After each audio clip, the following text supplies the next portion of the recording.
So again, thank you so much, everyone, for joining us, and greetings to everybody in the future who's watching the recording. It's very nice to have you back for our year-long series, Scaling for Success, where we tell you about all the reasons that scaling your business isn't rocket science. And we're talking about today, specifically, positioning for branding, commonly known as the House of Brands versus the Branded House conundrum. So we're going to talk today about the difference between the two and which might be working for you. So if we haven't met, hi, I'm Nicole Morton. I'm the Director of Marketing Operations here at Keystone Click. And joining me is my friend and colleague, Whitney. Hi. Oh, just hit my desk there. I'm Whitney Koch. I'm a marketing account manager here at Keystone Click. As Nicole said, we're really thrilled to have you with us today as we dive into this world of brand architecture and talk about how it can propel your business forward. At any time, if you have questions or comments, please feel free to add those to the Q&A section of the webinar or drop them in the chat. We'll have some time at the end of the presentation to open the floor up for discussion. That's always fun. So here's what we're going to cover today. So we're going to talk about the nuance of brand strategy and how they're pivotal in your business growth and your market presence. By the time we're done, you'll understand the difference between these two positions, a house of brands versus a branded house. And we'll give you some ideas about how to determine which is the right approach for your business as you grow and scale. So we've got a lot to cover. I'm going to go ahead and get started. All right. So first up, let's talk about why brand strategy is so crucial.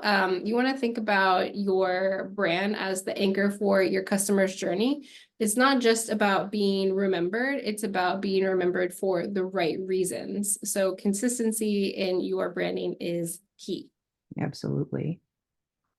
So once you understand brand strategy, the brand architecture that we're referring to is the system for organizing your brands. So it helps define how your various products and services are related or differentiated in the market. And this is so important for being able to target and speak to the right audience. Also really important internally too, for the teams to know how to proceed with their marketing, especially if you've got sub-brands and things like that, like we'll talk about. Absolutely. The brand identity is going to be crucial. Okay, so let's explore the differences between these two approaches, a house of brands and a branded house. First, we'll start with the house of brands strategy. It's like a family of brands under one parent company, each with its own identity. So a good example here is PepsiCo, which owns dozens of brands. You can see Lay's, Quaker, Ocean Spray, Dole, among many others. And you can see in this diagram, these sub-brands are grouped into categories like snacks, beverages, fast food, and nutrition. So this was like a light bulb moment for me. I guess this is why you can only get Pepsi products at KFC, Taco Bell, and Pizza Hut. They are sub-brands of PepsiCo. So keep this in mind for later. Yes, for sure. Another classic example is Procter & Gamble. This diagram is only showing a fraction of their brand portfolio that includes so many powerhouse brands like Olay, Pampers, Duracell, Braun, and so many more. So while this approach allows for targeting different audiences and market needs effectively, it comes with its own set of challenges like managing multiple brands and ensuring the parent company doesn't get overshadowed. Yeah, that's so important. And on the flip side, you have the branded house strategy. So here, the parent company is the star, and the products or services live under that same umbrella, sharing a consistent look and feel. So a great example of this would be Federal Express. So we see FedEx as the parent, and all of the sub-brands are derivatives of the parent brand. So FedEx Express, FedEx Supply Chain Services, Kinko's, and FedEx Freight. So although they all have, the sub-brands all have distinct audiences and very rarely cross over, they don't stray too far from the FedEx brand identity. So we wouldn't have like FedEx smoothies or FedEx clothing, unless that was a very strategic and very challenging decision. Mm-hmm. Another example is the Virgin Group. Again, Virgin sub-brands each serve a distinct need in the market, but it's very readily available that they all are actively connected to the Virgin parent brand. So, Virgin Media has a different version than Virgin Holidays. I'm very fond of their hotel chain. They're so very fancy, but it's very distinct who they are aligned with. Mhm. So again, the branded house strategy is great for leveraging the established reputation and brand identity of the parent brand, allows you to streamline marketing efforts because there is so much brand affinity between all of them. But it also has its challenge, like we alluded to, it can make new market penetration difficult. And especially if you have a diverse product line, you're going to have a steeper inroad with speaking to new markets and having to earn brand loyalty all over again with these new audiences. Sure. Okay, now let's put these two approaches side by side. Comparing the two will help you see the differences in brand management, consumer perception, adaptability, and marketing effectiveness. So when we look at brand management and consistency, when you have a house of brands, each sub-brand has distinct branding and messaging to attract their target audiences. Brand management can be difficult, unequal, and even more expensive. There's often some confusion internally as well and among consumers about the role of the parent company. But when you have a branded house, the brand messaging is consistent across those sub-brands, and brand management is centralized, streamlined, and the parent company defines those sub-brands. When we look at flexibility, did we skip one? Oh no. There we go. Next one. So comparison. Yep, there we go. Consumer Ooh. perception and brand loyalty. Sorry. That's all right. Okay, so House of Brands, consumers often don't know about the parent company. So for example, I didn't know that KFC was owned by PepsiCo, right? Unique branding for those sub-brands shields the parent company's reputation if there's any kind of issue, right, with one of those sub-brands. But consumers are more likely to be loyal to the sub-brand than to the parent company, which makes sense if they don't know who the parent company is, right? In terms of a branded house, you have high brand loyalty to that parent company, and that's what makes customers more likely to try new products or services. Industry or audience mismatch between the parent company and a new sub-brand can cause some confusion and skepticism. Like Nicole mentioned, you wouldn't have like a FedEx smoothie, right? That would be kind of confusing. That's a definite mismatch right there. I once wrote a blog article about how much Porsche broke my heart when they started making SUVs. I was like, you had one job, SUVs like everyone else. Yeah. Okay, when it comes to flexibility and adaptability to change for these brand architectures, House of Brands, you've got so many differentiated sub-brands that allows marketers to tailor the brand look and messaging to its target audience. So it's a lot more flexible in that sense. With those distinct sub-brands, the parent company can then enter into new markets or industries more easily because there isn't that direct identification with the parent brand. But for a branded house, association with the parent company allows new offerings to take off faster. So you've got some loyalty there. When you're branching into new markets or industries, that can be a little bit more challenging though, because of those strong brand associations. So it really needs to be a good fit for your parent brand.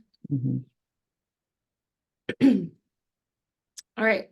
Now, when we look at resource allocation and marketing effectiveness, there's, again, a distinct difference between the two. Pardon me. With House of Brands, you have multiple sub-brands, and that means multiple brand strategies.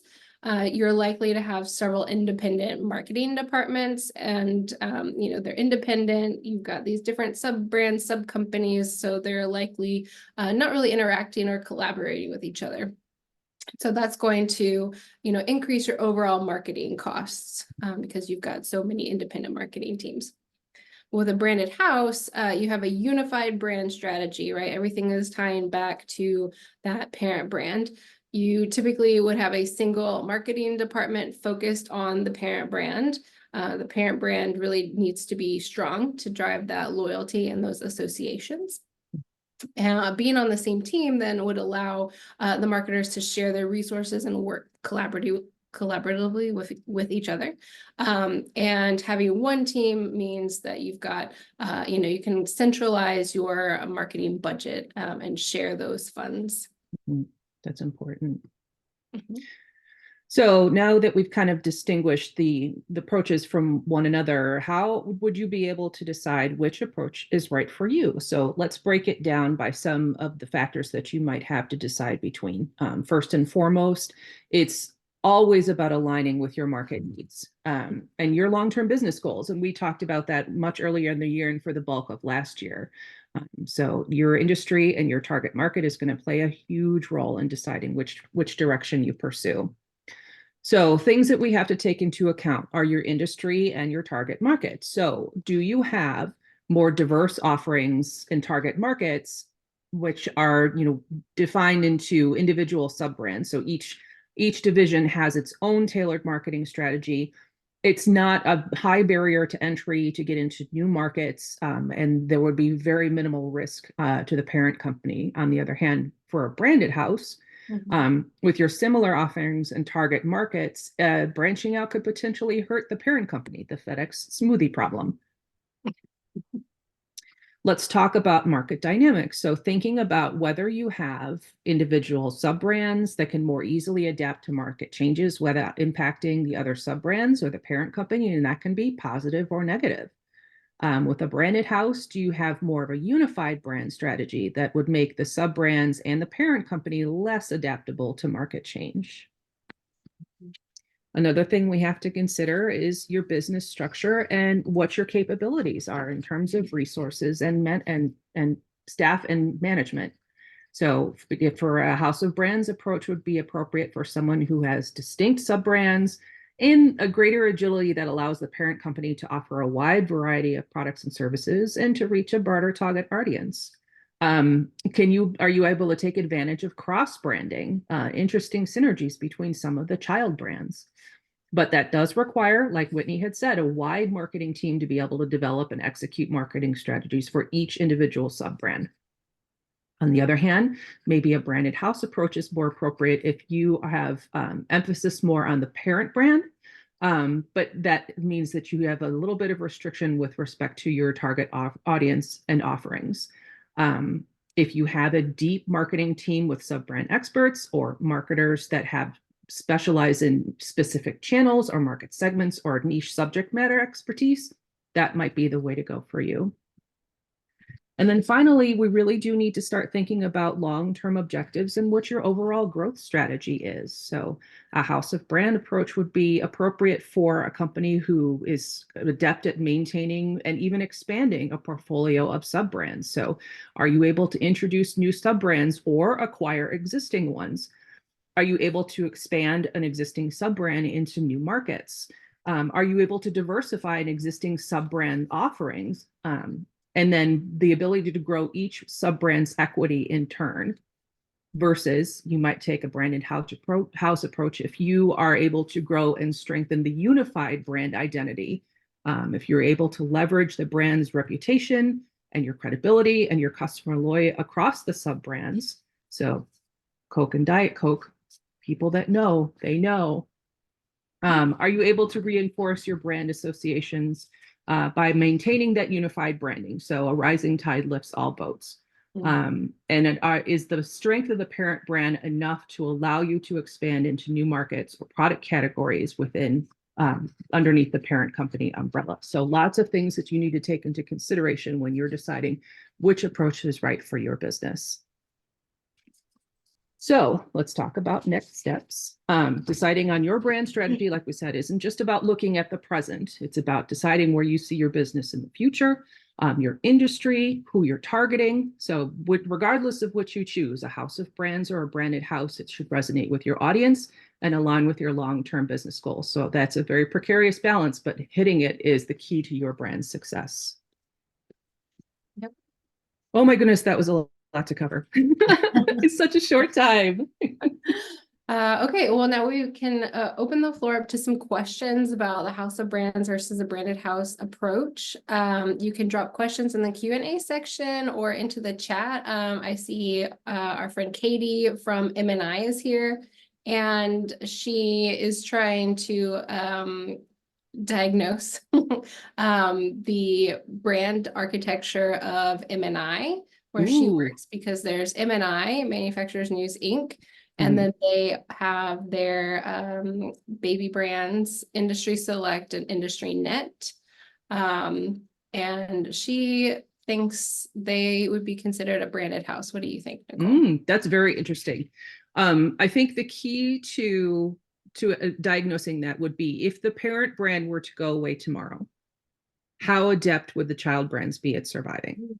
So are they leveraging the strength of the parent brands for the vitality and success of the child brands? Again, we also need to take a look at the audience. So are each of the sub brands and the parent brand for that matter, are they serving distinct audiences with distinct needs? If yes, then yes, it would fall under that category. If not, then it's more of a branded house approach. But that's an excellent question. Yeah, I really like how you set that up. You know, if the parent company disappears, kind of what Mm-hmm. happens to those sub brands. I think that's a really helpful way to think about that for sure. Yeah. All right, here's another question then. Have any companies ever switched from one approach to the other? So house of brands to branded house or vice versa? Yes, it is possible. It's rare, but it is possible. And like we talked about at the beginning, it would take some very careful planning and execution. So when Whitney and I were planning out the webinar, we were talking about examples, and the one that came to mind was Google. So Google was its own parent brand. So they had the branded house where it was Google and Google Alexa and Google Business Suite and all of that stuff. But then after some time, there was, when they wanted to move into other business segments, there was a parent brand, Alphabet, that was put on top of Google. And now Google is a child brand of Alphabet. So this allowed Google to keep its market positioning and its brand identity while the parent company was able to explore new ventures like Waymo and Calico and Verily and some of the other like health and wellness and health pharmaceutical and health research brands under the umbrella. So it's a strategic move to manage diverse business interests by maintaining a strong core brand. Yeah, I think So that makes a lot of sense. Yeah. yeah, it can be done. It's quite a bit of magic and planning and a lot of resource development. So yeah. Well, with Google in particular, do you feel like there's been enough, I guess, disassociation from Google as the parent company, right? Now it's Alphabet. Do you think there's been enough separation within consumers' minds and perceptions to, you know, not have that same identification with Google? Me personally, I would say yes, because I'm very unfamiliar with the Alphabet parent brand, but I'm steeped in Google and Google Sure. products, and it's part of, my daily routine. So Yeah. for me, yes, someone who may be more versed in the health and wellness and entrepreneurial sphere might be more familiar with Alphabet and the portfolio Mhm. of brands. So Yeah. I think it depends. But for me personally, as a consumer, my understanding of Google's brand identity and my brand loyalty was not Mhm. affected by the change of becoming a child brand under the Alphabet umbrella. Yeah, yeah, that's good. Katie asked Meta, Facebook, and Instagram. What do you think about that? Oh dear, I have feelings. I have feelings about Meta. And that's And one Threads, I where, guess, too, right? Because well, Threads is on yeah, that. and then the VR situation. So that was, Yeah, the Oculus, right? yeah. So that's one where they're trying to change their brand portfolio on the fly. And Mhm. again, this might be a FedEx problem where Facebook gets resistance into branching into other markets rather than look-alike markets. So Facebook and Instagram, the synergy between those two is natural. Mhm. Threads, we understand it's not too far of a departure from a social media platform, Right. that they're adopting a social media um, a different way of letting their audiences express themselves. Mhm. But again, if Facebook started making tennis shoes, that would be pretty weird. And some would say that the Oculus brand is a bridge too far. Mm. So, but I think that's a really interesting and, really poignant brand to be taking a look at as they're evolving in real time. Yeah, and I think, you can really see too with their push, or I guess their kind of integration of threads into Instagram as well, to kind of Mhm. have those work together and, get more people onto the threads platform as well. Yeah. So the question is it a natural progression or are they trying to shoehorn it in? And Right. there's, mixed opinion on that. Mm-hmm. So, Yeah. Yeah, Katie said, I just think that's why I so closely identify with that scenario. Facebook and Instagram are the product of Meta. yep. Yeah. But yeah, because it wasn't always Meta, right? Mm-mm. The Facebook company the parent company had been Facebook, and then Mhm. that got, kind of changed up. That's right. All right, Katie's going to be our next panelist next month. Oh yeah. We love your questions, Katie. Thank you for coming. Okay, do we have any other questions or we're going to start bringing this home? Well, okay, what do you think about this? Can a small business successfully implement a house of brands strategy? Yes, if it's appropriate for your industry, for your target market, and you are able to sustain the business model from within your business. Again, it takes a lot of resource development. It takes an awful lot of planning. But if you're able to effectively serve, different niches or different audiences with very distinct needs, and each of your sub brands, your child brand has a very clear identity so that again, they don't cannibalize one another, and you have effective marketing position, I don't see why that's not a possibility. So, it's about, intentional quality strategic brand presence more than just how big of a business you are. Yeah, that's my former employer. They are sort of moving into that direction, and I think one of the hiccups that they've encountered in acquiring another business, right, is that that business they acquired did not come with its own marketing team, for example. And so then you have that issue with the resource allocation. Yes. And how to work that out. It's definitely can be tricky if you're not clear from the get-go how you want it to operate. Yeah, it is not a small undertaking, but it can be done with the right resources and the right plan. For sure. So again, as I think we're ready to kind of bring this home. So Whitney, do you want to let everybody know about our fun resource? Yes, certainly. So as we wrap up, we want to invite you to download a free copy of your business growth resources to reach your fullest potential in 2024 as a thank you for joining us either live or watching later. You can use the QR code on your screen or use the bit.ly link that is listed there on the slide to access that. MAR webinar. That cracks me up. So, and then we hope that you'll come back and join us next month for the continuing conversation about scaling for success. And next month, we're going to be talking about how to identify your new marketing audience as you grow and scale. So we would love to see you back here with us on Thursday, April 18th at 1:00 Central.